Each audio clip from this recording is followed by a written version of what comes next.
दुनिया के हर कोने से हम लाते हैं आपके लिए ताजा तरीन खबरें जिनका आपको रहता है इंतजार। देखिए बैनुल अक़वामी खबरों का खास प्रोग्राम आलमी मंजर।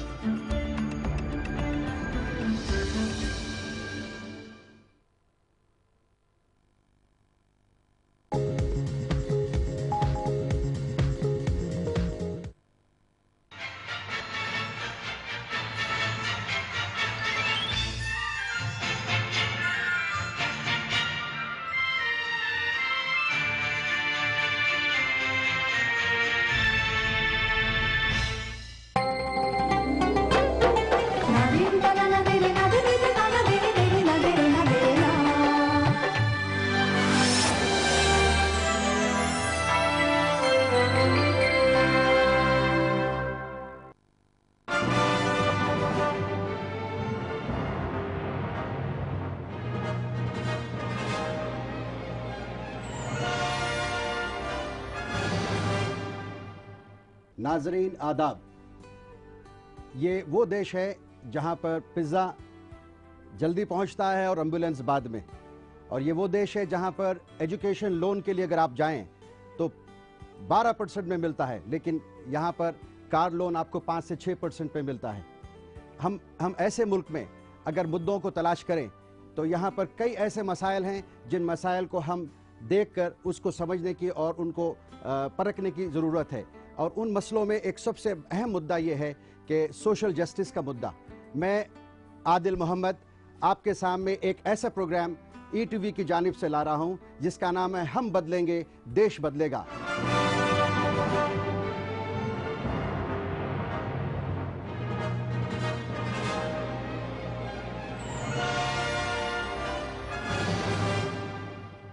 तकरीबन 100 करोड़ से ज़ायद आबादी वाला मुल्क हिंदुस्तान, जहां मुख्तलिफ मज़ाहिब के मानने वाले, मुख्तलिफ तहजीबों की नुमाइंदगी करने वाले, भांत भांत की बोलियां बोलने वाले और मुख्तलिफ रंग और नस्ल की हिमायत करने वाले लोग रहते हैं। जहां इतनी बड़ी आबादी एक साथ हो, वहां मसाइल का पैदा होना नागुज़ीर है।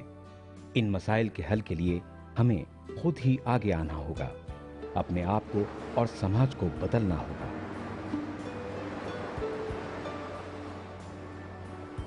यही बात अल्लामा इकबाल ने क्या खूब कही है, खुदा ने आज तक उस कौम की हालत नहीं बदली, न हो जिसको खुद ख्याल आप अपनी हालत बदलने का।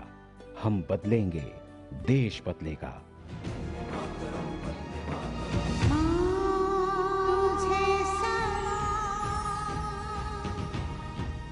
इंसाफ जो जुल्म का खात्मा करता है, इंसाफ जिससे दहशत का खात्मा होता है, इंसाफ जिससे तरक्की की रफ्तार बढ़ जाती है, इंसाफ जो मजलूमों का सबसे बड़ा सहारा है, इंसाफ जो बातिल को शिकस्त देता है, इंसाफ जिससे मसावात कायम होता है, इंसाफ जिससे अवाम में एतमाद बहाल होता है। समाजी इंसाफ से अवाम के अंदर मुल्क के तई हमदर्दी और मोहब्बत का जज्बा पैदा होता है और तरक्की की रफ्तार दुगनी हो जाती है।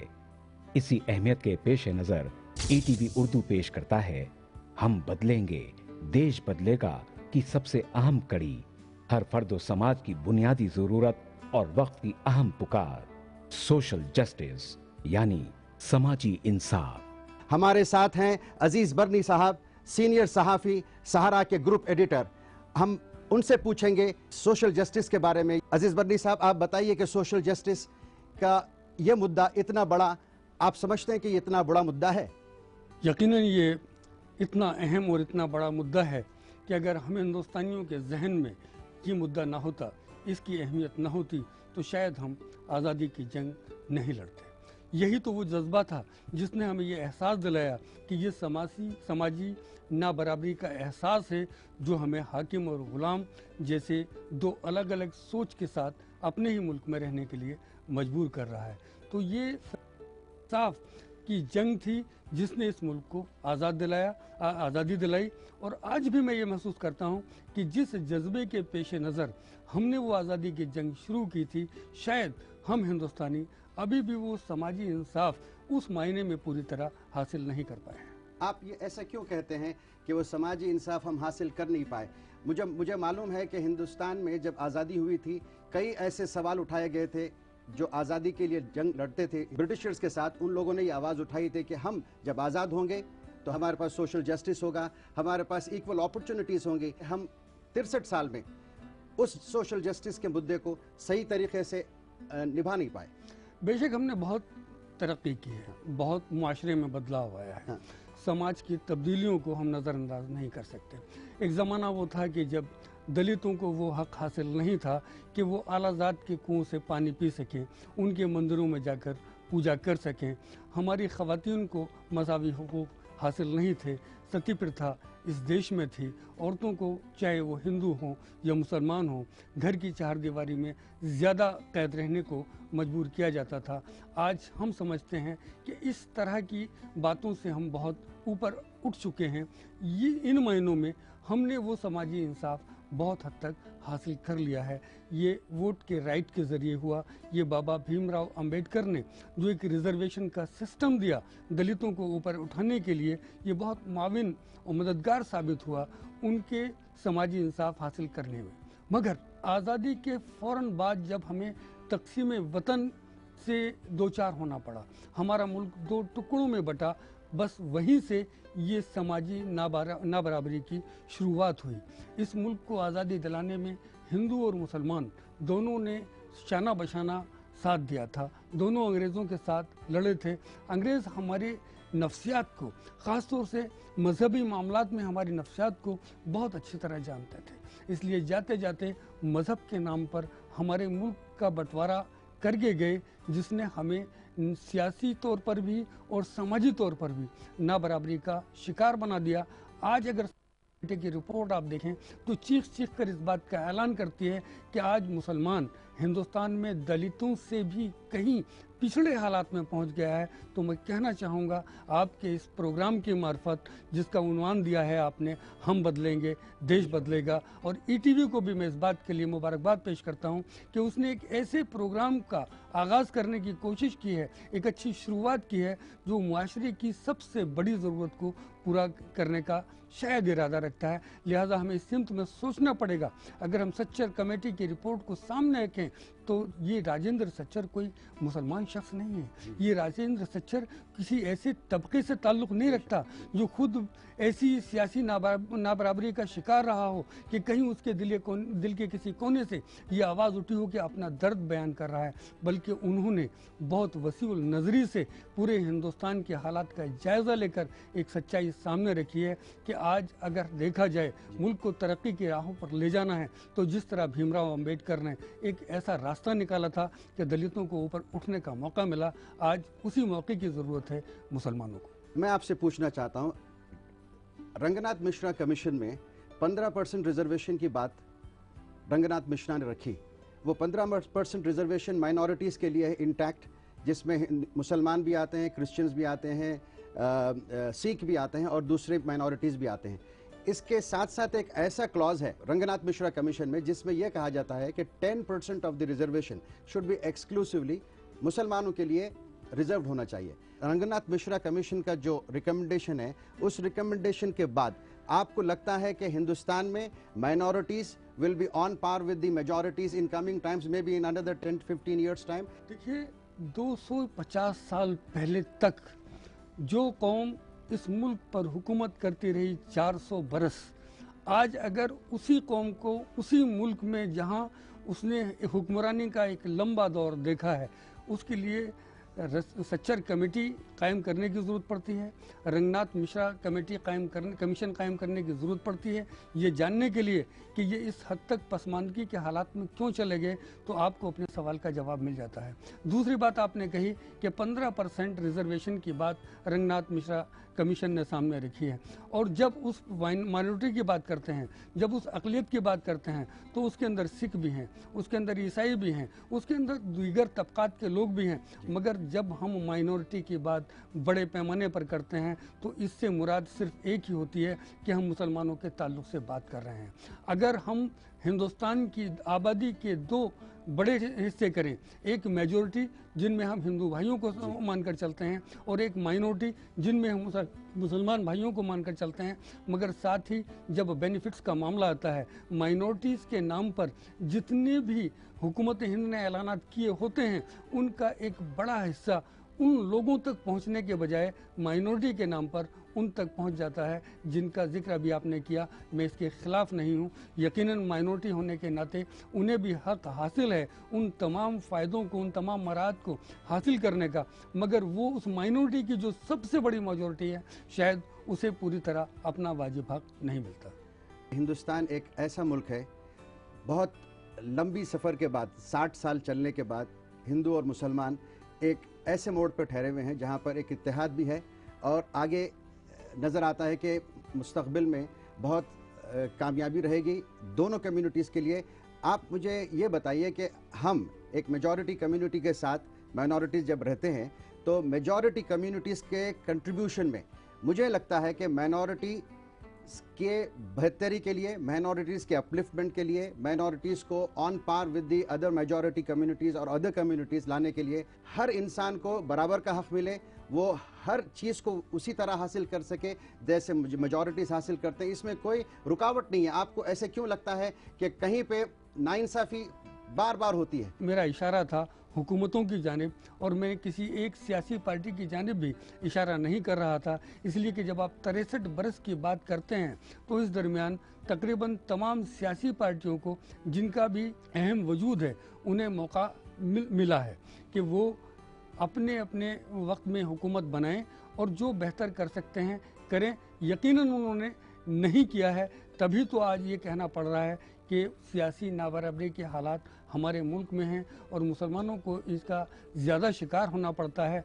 गुजरात के वाक़े पर अगर आप देखें तो तमाम मीडिया को मैं मुबारकबाद देना चाहूँगा और मीडिया पर कंट्रोल माइनॉरिटीज़ का यानी मुसलमानों का नहीं है, अक्सरियत का वहाँ सबसे ज़्यादा दखल है।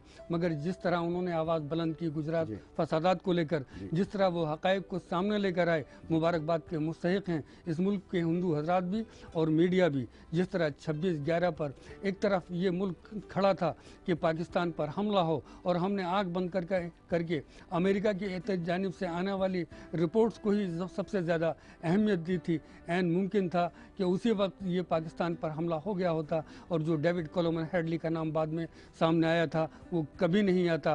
तो ये वो लोग हैं जिनको आप अक्सरियत और अक़लियत के नज़रिए से ना देखें बल्कि इस नज़र से देखें कि समाजी इंसाफ अगर इस मुल्क के अंदर बाकी है तो इन्हीं लोगों के दम पर है और समाजी इंसाफ की अगर हम उम्मीद कर रहे हैं तो इन्हीं लोगों से कर रहे हैं। अजीज़ बरनी साहब, आपकी जो बातें हुई अभी हैं उसमें 2 मुद्दे निकल कर आ रहे हैं और मैं ये 2 मुद्दों पे हम एक ब्रेक लेंगे और हम ये गुफ्तगू को जारी रखेंगे।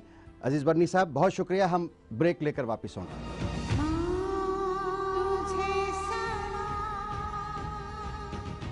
हम बदलेंगे। तलाश है कुछ जांबाजों की, समंदर की अजीम लहरों में दिखा सके जो अपने दिलेरी जोश और जिनमें आसमान की बुलंदियों को छूने का, और जो नीले समंदर की अमीर गहराइयों में दिखा सके अपनी बहादुरी। अगर आप में भी है हिम्मत एक जांबाज बनने की, एक फख्रियत जिंदगी जीने की, कुछ मुख्तलिफ करने की, तो हमें है आपका इंतजार। आइए हिंदुस्तानी बहरिया में भर्ती होकर करें अपने ख्वाबों को सच्चा। आलमी पस मंजर सिविलाइजेशनल टर्म्स में जब उनके यहाँ एक बड़ा सिविलाइजेशनल एरोगेंस है। गालिब का शेर है क्या के रुमूज दीन नशनासम दुरुस्त माजूरैम निहाद मन अजमियो तरीक़े मन अरबी। खुद खुमैनी को उस वक्त कुछ ऐसी मजबूरियां हो गई थी कि अमेरिका चाह रहा था कि खुमैनी साहब, जबकि वियतनाम हो चुका था जी और अमेरिका ने देखा कि अंगोला, मोजम्बिक, इथियोपिया, इन सब जगह कम्युनिस्ट पार्टीज मौजूद थीं। उन कम्युनिस्ट पार्टीज के मौजूद होने को उन्होंने इग्नोर कर दिया और जैसे ही वियतनाम जो कि कम्युनिस्ट मुल्क था उसके बाद ये सब जगह कम्युनिज्म आ गई। बैनुल अक़वामी मसाइल और मुद्दों पर माहिरीन की राय और उनके ख्यालात। आलमी पस मंजर इतवार रात 9:30 बजे सिर्फ ETV उर्दू पर।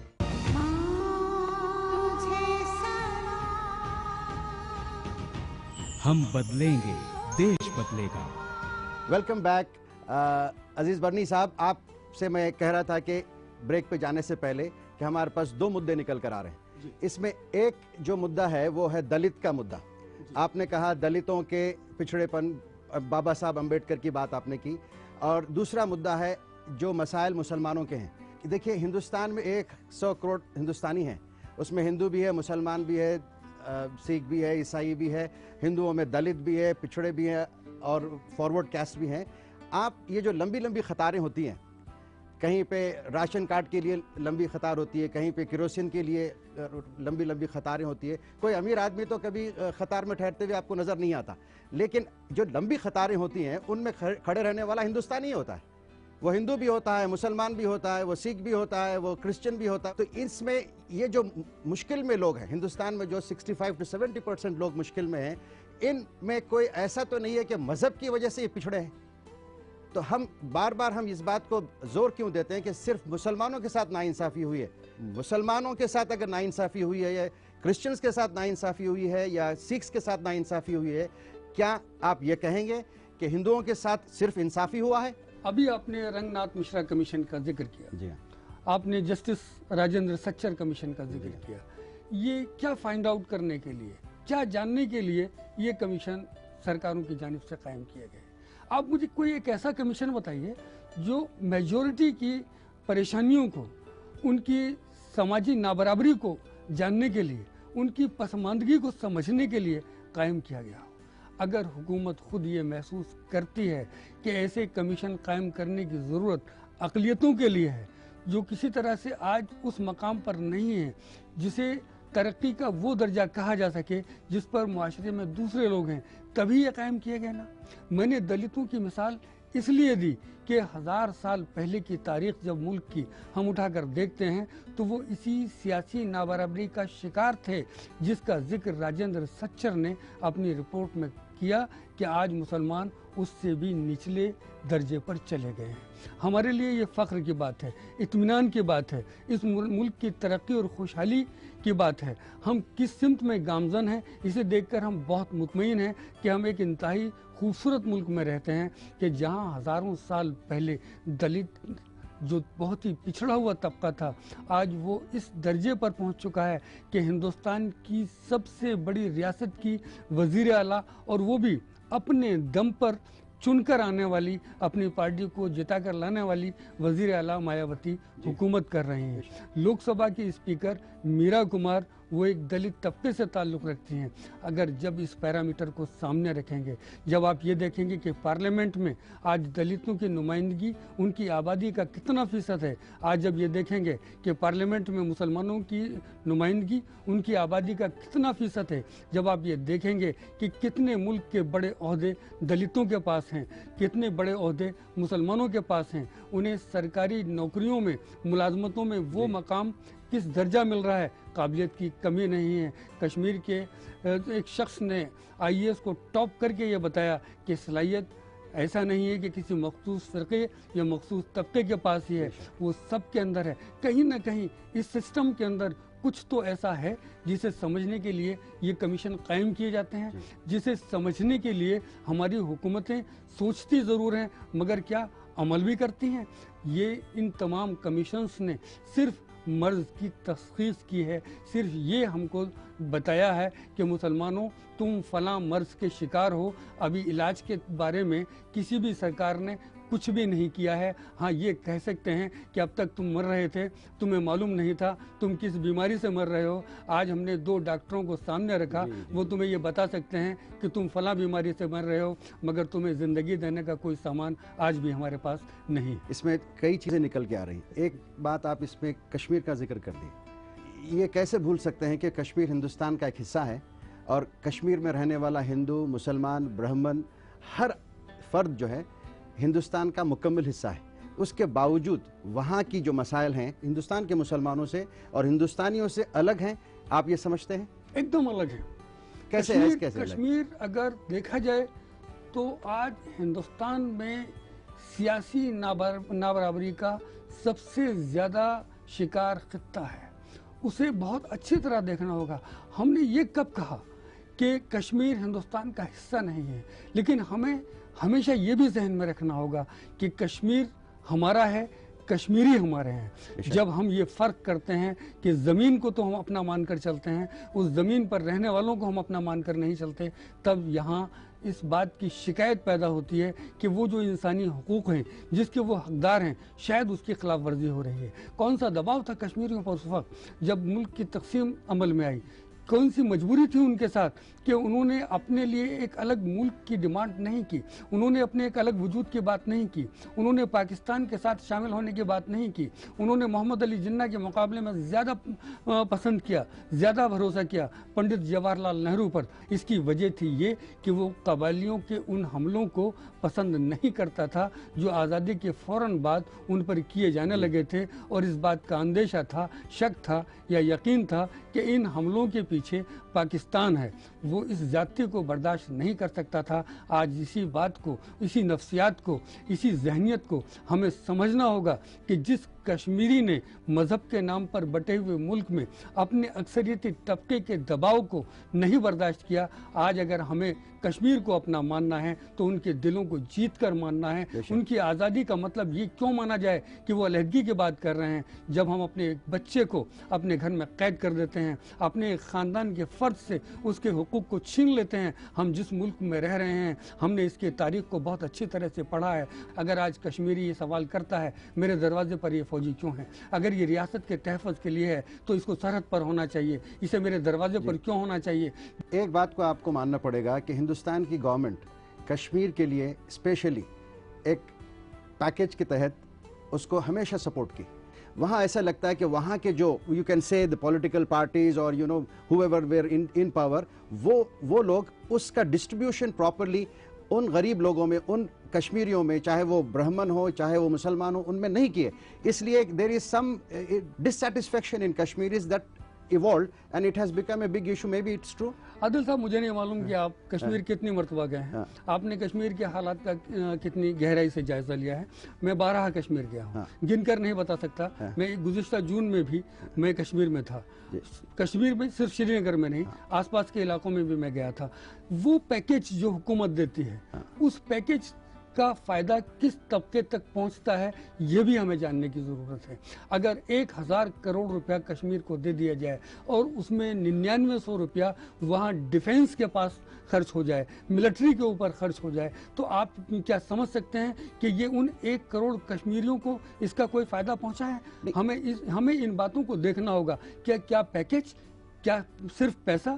ہمیں ان کو جذبات میں وہ جگہ دینی ہوگی، ان کے احساسات کو سمجھنا ہوگا، ان کی مشکلات کو سمجھنا ہوگا۔ جب تک ہمارے ذہن سے یہ نہیں نکلے گا کہ کشمیری دہشت گرد ہے، جب تک ہمارے ذہن سے یہ نہیں نکلے گا کہ کشمیری علیحدگی پسند ہے، تب تک ہم انصاف یا سماجی انصاف کی بات کیسے کریں گے، حقوقی انصاف کی بات کیسے کریں گے؟ ہمیں ان کے اس جذبے کی قدر کرنا ہوگی کہ اکثریتی صوبہ ہونے کے باوجود، سرحدی صوبہ ہونے کے باوجود، یہ موقع اس کے پاس ہونے کے باوجود کہ وہ پاکستان کے ساتھ شامل ہو سکتا تھا، یا اس وقت جب جموں کشمیر کے وزیر اعلیٰ کو وزیر اعظم قرار دیا جاتا تھا۔ شیخ محمد عبداللہ پہلے وزیر اعظم تھے، وزیر اعلیٰ نہیں تھے۔ ہری سنگھ صدر ریاست تھے اس ملک کے۔ جب ان باتوں کو ہم نے اس وقت تسلیم کیا تھا، میں یہ نہیں کہتا کہ آج تسلیم کرنے کی ضرورت ہے، مگر کوئی ایسا جذبہ تھا کشمیریوں کے دلوں میں کہ انہوں نے ہندوستان کو سب سے بہتر مانا۔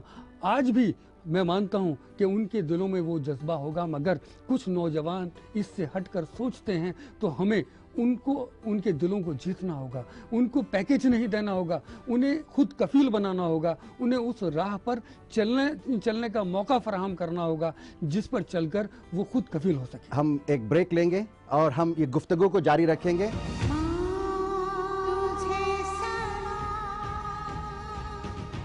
ہم بدلیں گے، دیش بدلے گا۔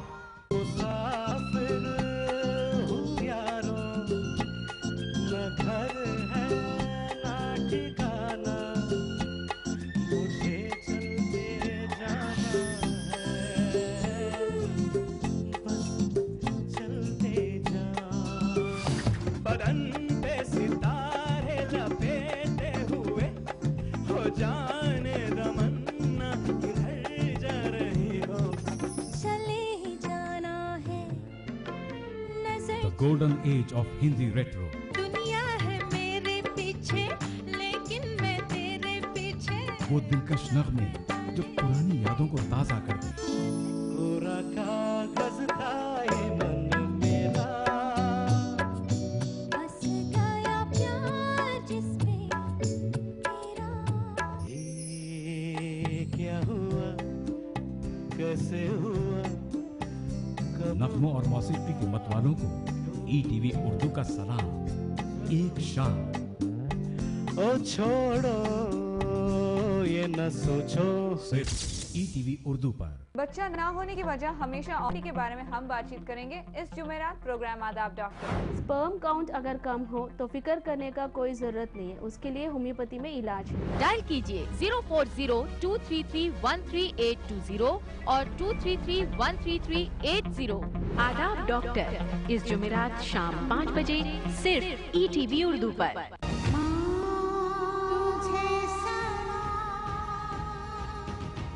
हम बदलेंगे, देश बदलेगा.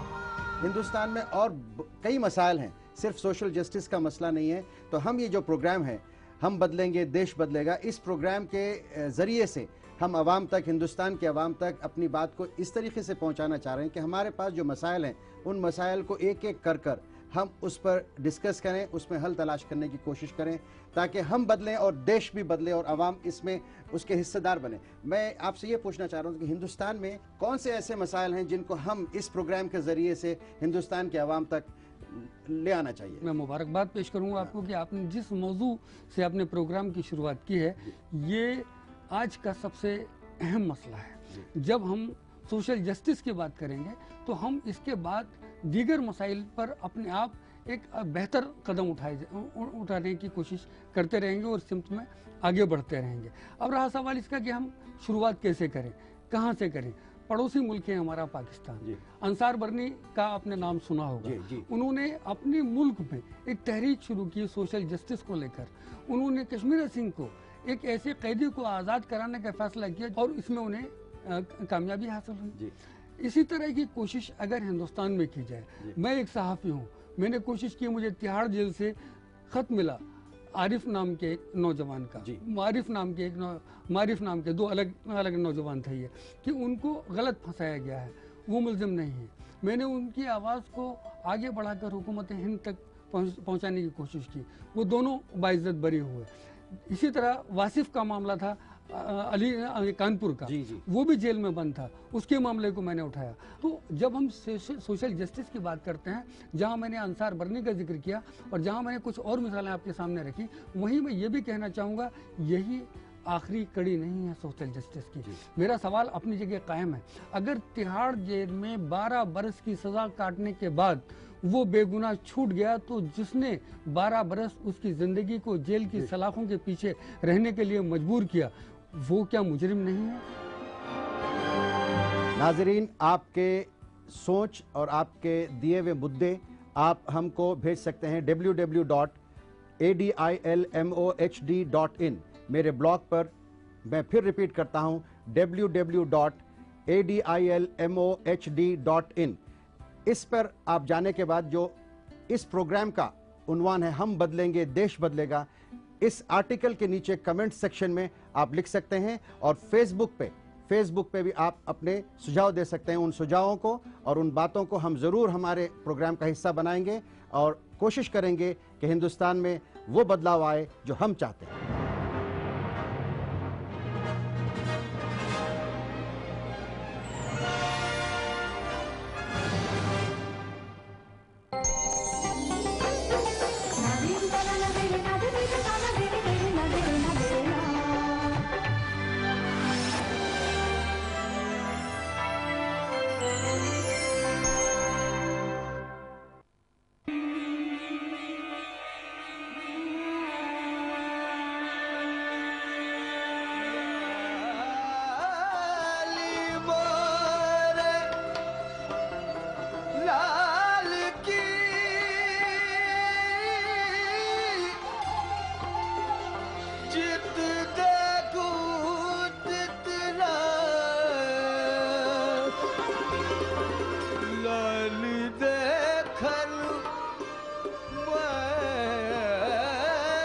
ایک مقام سے آگے مقام ہے تیرا، حیات ذوق سفر کے سوا کچھ اور نہیں۔ آپ کی خدمت میں ETV اردو۔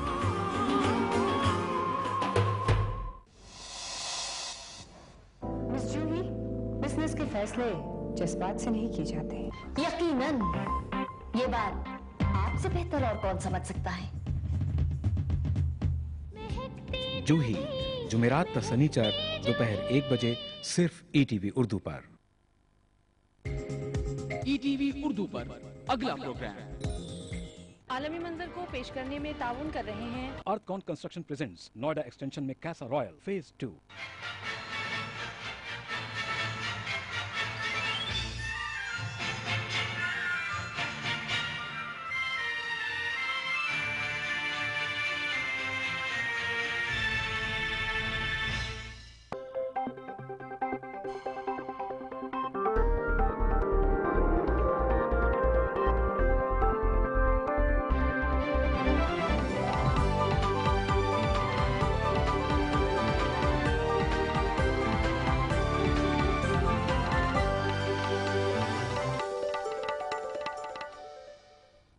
آداب، ETV اردو نیوز میں آپ کا خیر مقدم ہے۔